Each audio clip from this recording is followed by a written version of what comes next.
Lanjut tentang training di untuk agent properti. Nah, kalian itu kalau di tempat gue ya, di plat merah itu ada 4 hari. Oke, kemarin sempat gue spill juga sedikit. Nah, ini gue akan lebih detail lagi nih, apa aja sih yang kita pelajarin gitu ya. Nah, pertama itu nanti teman-teman hari pertama sampai keempat, nah itu di dalamnya memang lebih banyak agak sedikit teknis ada juga teman-teman. Ya, jadi misalkan teman-teman akan belajar secara legalnya seperti apa sih gitu. Hasilnya secara hukum.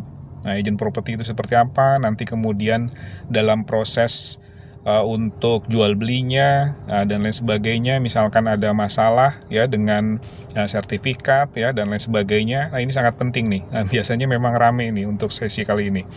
Nah, kemudian teman-teman juga akan diajarin gitu ya di training atau ada yang sharing ya dari berbagai narasumber nih, dari top salesnya nih ya, dari pengalaman mereka. Misalkan ada yang bercerita atau sharing tentang pengalaman mereka gitu ya, menjual jadi sales itu dari nol gitu ya sampai pada puncaknya, atau ada juga pengalaman mereka gitu ya menangani buyer nih gitu ya, atau juga menangani sellernya seperti apa gitu. Nah, ini menarik juga teman-teman. Kemudian ada juga yang sharing nanti materinya tentang grooming. Nah, grooming ini adalah gimana cara kita berpakaian lah, kurang lebih seperti itu, atau berpenampilan sebagai seorang agent properti yang proper gitu ya.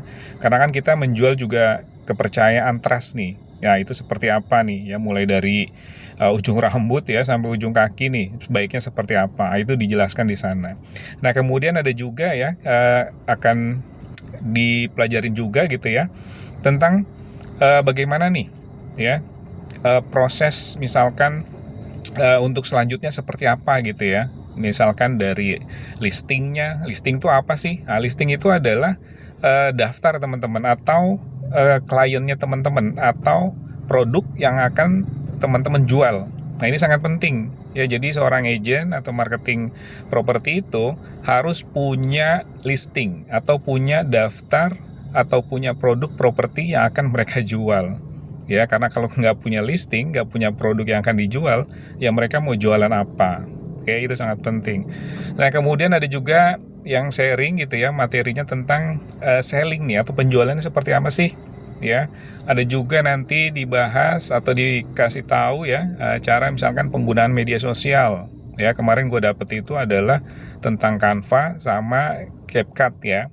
Nah, itu juga nanti teman-teman sih lebih banyak ya dieksplor sendiri, mungkin dari media sosial lainnya, Facebooknya, Instagram dan lain sebagainya. Itu juga sebaiknya dipersiapkan gitu. Oke. Nah, kemudian ada lagi yang penting ya teman-teman ya, ada namanya CMA nih.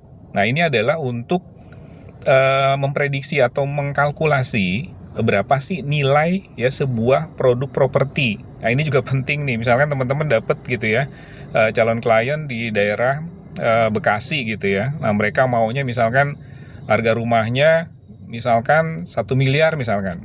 Nah, teman-teman nanti bisa cek ya, bisa dihitung NJOP-nya berapa, luas tanahnya berapa, kira-kira bangunan nilainya berapa dan lain sebagainya. Ini sangat juga menarik ya. Karena biasanya memang ya si penjual atau kita bilangnya vendor, mereka maunya memang setinggi mungkin gitu ya untuk menjualnya. Namun kan kita harus realistis ya, sebagai agent, sebagai marketing, kita juga bisa memberikan konsultasi gitu ya, atau melihat, mencari harga pasarannya berapa sih. Nah, sehingga nanti properti yang akan kita jual, kita bantu jual itu akan lebih mudah untuk terjual. Kira-kira gitu teman-teman ya. Untuk saat ini ya, untuk training kurang lebihnya seperti itu. Nah, nanti proses selanjutnya seperti apa, nah, ikutin gue terus.